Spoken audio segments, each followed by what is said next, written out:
So I said I wasn't going to do more Battlefield content because honestly the game is just in a really sad state, but DICE just keeps putting their foot in their mouth and is making everybody more and more angry. So in a set of tweets that came out from the Battlefield Direct Communication Twitter, this is a Twitter account that is like DICE's direct communication with the community, and they've been communicating a little bit now that DICE is back from vacation, and yeah, well, you know what? We're going to go through everything here. If you guys like the video, leave a like on it and subscribe for everything Battlefield, because I think I gotta keep following this train wreck. They put out tweets and they say, let's talk about the next set of updates coming to Battlefield 2042 and what to expect in the coming weeks. Here's a thread with news on upcoming patches, Portal XP changes, and updates on requested features like scoreboard and cross-platform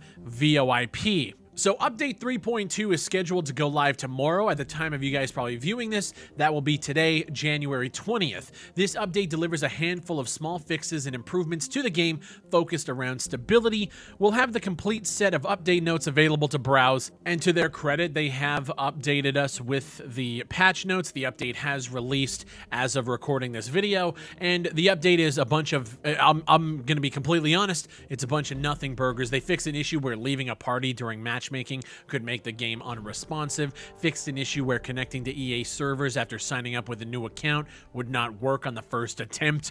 They've updated behavior of the quit button, so just a bunch of little tweaks that nobody really cares about, so that's just a big nothing burger. Update 3.3, so this will be the next one. After 3.2, it's set to arrive in mid to late February, which by my calculations is probably around a month from now, and it features a refreshed scoreboard alongside further changes that have been in the works since we returned from the holidays. Do you guys want to see the scoreboard? Let's pull it up on screen here. So the scoreboard is, and again, gotta be totally honest here, an absolute travesty to UI design. You have your match overview, which I actually think looks pretty good. You have your players and AI list, but it's not separated by team. So there's 128 players, and it doesn't show every single player's, stats. It shows from 1 to 19, so your top 20. Then there's a space, and it goes to, plus or minus 3 or 4 from where you are. So if you're in 40th place, like it shows here, it shows the people around you. And then it shows the person in last place, and it's honestly just a fucking mess. And what you guys will probably notice here is this scoreboard doesn't show you things like ping or deaths. It also has this stupid ribbon progression that at this point I don't think a lot of people really care about. This is the worst scoreboard I have seen since the launch of Battlefield 2042, because that was the worst scoreboard. So saying this one is better is true, but at the same time, it's not really a hard bar to surpass, to be honest with you. The fact that they're still going through with not showing deaths just shows you the ideology of the gaming industry now, especially with DICE.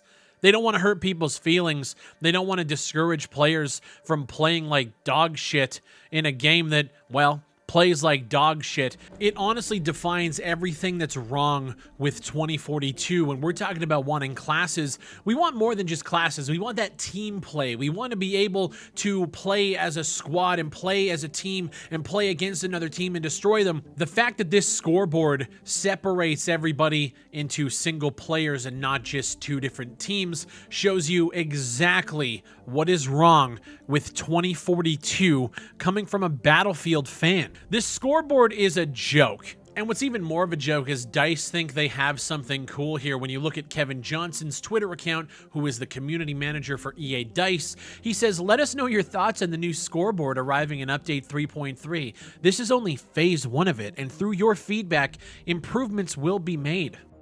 Is this an early access game? Did we not spend full AAA pricing on this, and this is the first phase of getting a scoreboard in a game 3 months after launch? At this rate, the game is going to be maybe a proper Battlefield title by the year 2042. If it took you 3 months to get phase 1 of a scoreboard, what in the fuck is going on. But trust me, it gets even worse going through these threads. They go on to say matchmaking preferences in all-out warfare and all-platform VoIP, which is, voice chat. These are both still on our radar.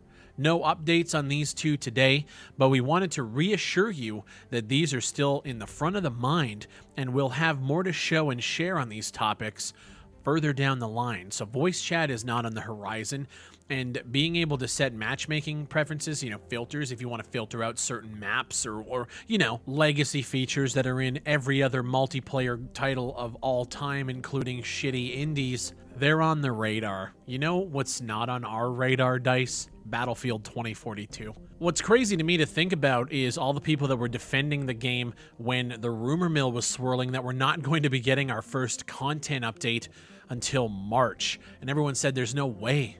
There's no way they would make us wait that long. And now we're here. We're waiting another month, and the game is literally on its last legs in terms of the player base right now, with a 24-hour peak of 6,900 people on Steam. Honestly, there's not much to say. I think everybody who saw this update knows that it's a joke and that there's no redeeming anything with the next couple of months of this game. I don't see it lasting until March. I think that first content update is going to bring a few people back, but then they're going to realize that the game is still broken and fucked. If you were to tell me around 15 years ago, which I personally believe is the peak of gaming, that 2008 to 2010, if you were to tell me then that we would be waiting 3 months to get an active scoreboard and no voice chat into one of the largest multiplayer franchises of all time that opted to go multiplayer only, meaning all hands on deck on the multiplayer to make it the best ever, and the only form of real content that we've gotten since launch was a Woody outfit and a Santa Claus skin, I would have stopped gaming 15 years ago. If you're out here having fun with Battlefield 2042, I'm glad. At the end of the day, you're getting your money's worth, and that's all that matters to me. I know that there is a vast majority of people who didn't get their money's worth and feel shafted and feel cheated and feel robbed, and I'm going to be that voice. Pull the fucking plug, refund everybody's money, and move forward on the next title. Because this one ain't it. And if the next title comes out and is a hero shooter with no, proper scoreboard and voice chat, and you repeat the same mistakes that you made this time around, there's no saving. The wrath of the internet, if that happened, would be so strong. I feel like DICE and EA and Ripple Effect need to come together, and they need to have an all-hands-on-deck meeting to figure out where they actually want to take this franchise. Because right now, this is an absolute joke. My name is Big Fry, and I'll see you on the next one.